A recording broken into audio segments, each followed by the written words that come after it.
Madam, ಇವಾಗ last ಕಳೆದ meeting ನಲ್ಲಿ KSRTC MD ಬರೆದಿರ್ತಕ್ಕಂಥ ಪತ್ರನ ಕೊಟ್ಟಿವೋ, ಮತ್ತೆ ಈ ಒಂದು ಮಧುರೈ ಕೋರ್ಟ್ ಜಡ್ಜ್ಮೆಂಟ್ ಸಹ ನಿಮಗೆ ಕೊಟ್ಟಿದ್ದೀವಿ.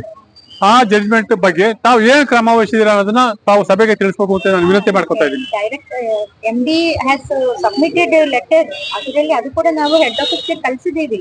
ಅದರಲ್ಲಿ ಕೂಡ ಆಕ್ಷನ್ ಹಾಕ್ಬೇಕು. ನಮ್ಮಲ್ಲಿ ಇದಕ್ಕೆ ಏನು ಪ್ರೊವಿಷನ್ಸ್ ಇಲ್ಲ. ಈಗ ಒಂದು ಪ್ರಶ್ನೆ, ಈಗ ಟ್ರಸ್ಟ್ ರೂಲ್ಸ್ ನ ನೀವು ಅಡಾಪ್ಟ್ ಮಾಡಿ ಏನು ಜಂಟಿ ಆಯ್ಕೆ ಪತ್ರನ ಲಕ್ಷಾಂತರ ಜಂಟಿ ಆಯ್ಕೆ ಪತ್ರ ನೀವು ರಿಜೆಕ್ಟ್ ಮಾಡಿದೀರಾ, ಅದು ತಪ್ಪು ಅಂತ ಹೇಳಿ ಈ ಒಂದು ಕಲ್ಕತ್ತಾ ಹೈಕೋರ್ಟ್ ಮೊನ್ನೆ ತೀರ್ಪು ಕೊಟ್ಟಿದ್ದಾರೆ. ನೀವು ನೋಡಿದ್ರಲ್ವಾ? ಕಲ್ಕತ್ತಾ ಹೈಕೋರ್ಟ್ ಕೊಟ್ಟಿರೋದನ್ನ ಕಾಪಿ ತಂದಿದ್ದೀನಿ, ಇಲ್ಲೇನೆ ನಿಮ್ಗೆ ಕಾಪಿ ಕೊಡ್ತೀನಿ. ನೀವು ಕಲ್ಕತ್ತಾ ಹೈಕೋರ್ಟ್ ನ ಆದೇಶವನ್ನ ನೀವು ಅನುಷ್ಠಾನಗೊಳಿಸ್ಬೇಕು. ಅದನ್ನ ಹೈಯರ್ ಪೆನ್ಷನ್ ಕೊಡಿ ಅಂತ ಹೇಳಿ ಕಲ್ಕತ್ತಾ ಹೈಕೋರ್ಟಿನ ಏಕಸದಸ್ಯ ಪೀಠದವರು ಸ್ಪಷ್ಟವಾಗಿ ಆದೇಶ ಕೊಟ್ಟಿದ್ದಾರೆ. ಸುಪ್ರೀಂ ಕೋರ್ಟಿನ ಸರ್ವೋಚ್ಚ ನ್ಯಾಯಾಲಯದ ತೀರ್ಪು ಸುನೀಲ್ ಕುಮಾರ್ ಪ್ರಕರಣದಲ್ಲಿ ಕೊಟ್ಟಿರ್ತಕ್ಕಂತಹ ತೀರ್ಪು ಕ್ರಮಬದ್ಧವಾಗಿದೆ.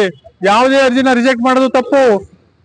ಅರಿಯರ್ಸ್ ಆಫ್ ಕಾಂಟ್ರಿಬ್ಯೂಷನ್ ನೀವು ಕಟ್ಟಿಸ್ಕೊಂಡು ನೀವು ಅಮೌಂಟ್ ನ ಪೇಮೆಂಟ್ ಮಾಡಿ ಅಂತ ಹೇಳಿ ಅಲ್ಲಿ ಸ್ಪಷ್ಟವಾಗಿ ಹೇಳಿದ್ದಾರೆ.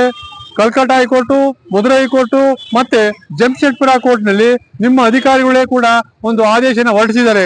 ಜಮ್ಶೆಡ್ಪುರ ಟಾಟಾ ಸೀಸ್ ಕಂಪನಿ ನೌಕರರು ಏನಿದ್ದಾರೆ 5,000 ಜನ ನೌಕರಿಗೆ ಹೈಯರ್ ಪೆನ್ಷನ್ ಕೊಡ್ತೀವಿ ಅಂತ ಹೇಳಿ ಅವರೇ ಆದೇಶ ಮಾಡಿ ಇವಾಗ ಕೊಡ್ತಾ ಇದ್ದಾರೆ. ಇವೆಲ್ಲ ಇಷ್ಟೆಲ್ಲ ಬೆಳವಣಿಗೆ ಇದ್ರೂ ಕೂಡ ನೀವು ನ್ಯಾಯಾಲಯದ ತೀರ್ಪನ್ನ ಧಿಕ್ಕರಿಸಿ ನೌಕರರ ವಿರುದ್ಧವಾಗಿ ನೀವು ನಡ್ಕೋತಾ ಇದ್ದೀರಾ. ಇದು ನಿಜವಾಗೂ ಅತ್ಯಂತ ಶೋಚನೀಯ ಸಂಗತಿ. ದುಃಖ ಆಗುತ್ತೆ. ಯಾಕೆ ಅಂತ ಅಂದ್ರೆ ನೌಕರರು ಇಷ್ಟು ಹೋರಾಟ ಮಾಡ್ತಾ ಇದ್ದಾರೆ. ಪ್ರತಿ ತಿಂಗಳು ಬಂದು ನಾವು ಇಲ್ಲಿ PF ಕಚೇರಿನಲ್ಲಿ ನಾವು ಧರಣಿ ಮಾಡ್ತಾ ಇದ್ದೇವೆ, ಪ್ರತಿಭಟನೆ ಕೂಗ್ತಾ ಇದ್ದೇವೆ, ಧಿಕ್ಕಾರ ಕೂಗ್ತಾ ಇದ್ದೇವೆ. ಧಿಕ್ಕಾರನ ಯಾರ ವಿರುದ್ಧ? ನಿಮ್ ವಿರುದ್ಧನೇ ನಾವು ಧಿಕ್ಕಾರ ಕೂಗ್ತಾ ಇದ್ದೇವೆ.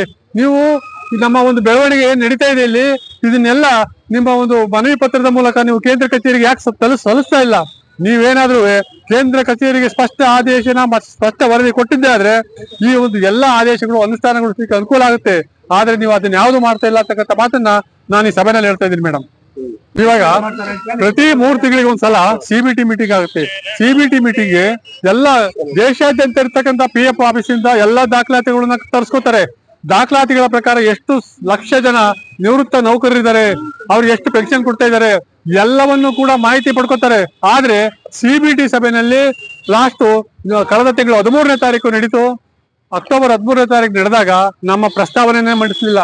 ನಿವೃತ್ತ ನೌಕರರನ್ನ ನೀವು ಕಡೆಗಣಿಸಿದ್ದೀರಾ. ನಿವೃತ್ತ ನೌಕರರು ನೀವು ನಡೆಸ್ಕೊಳ್ತಕ್ಕಂಥ ರೀತಿ ನಿಜವಾಗೂ ಇದು ಒಳ್ಳೆ ಬೆಳವಣಿಗೆ ಅಲ್ಲ.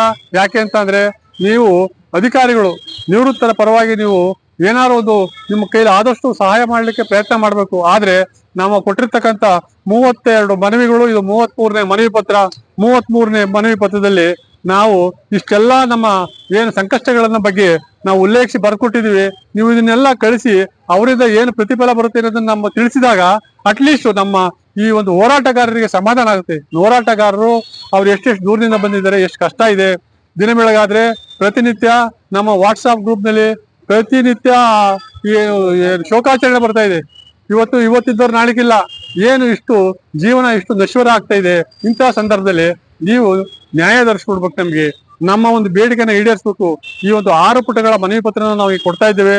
ಎಲ್ಲಾ ಅಂಶಗಳನ್ನು ಕೂಡ ಉಲ್ಲೇಖ ಮಾಡಿದ್ದೇವೆ. ನೀವು ದಯವಿಟ್ಟು ಓದ್ಬಿಟ್ಟು ನಮ್ಮ ಒಂದು ಭಾವನೆನ ಅವ್ರಿಗೆ ಅರ್ಥ ಮಾಡಿಕೊಡಕ್ಕೆ ಪ್ರಯತ್ನ ಮಾಡಿ ನಮ್ಗೆ ನ್ಯಾಯ ದೊರಕಿಸ್ಕೊಡ್ಬೇಕು ಅಂತೇಳಿ ಈ ಒಂದು ಮನವಿ ಪತ್ರನ ನಾವು ನೀಡ್ತಾ ಇದ್ದೀವಿ ಮೇಡಮ್.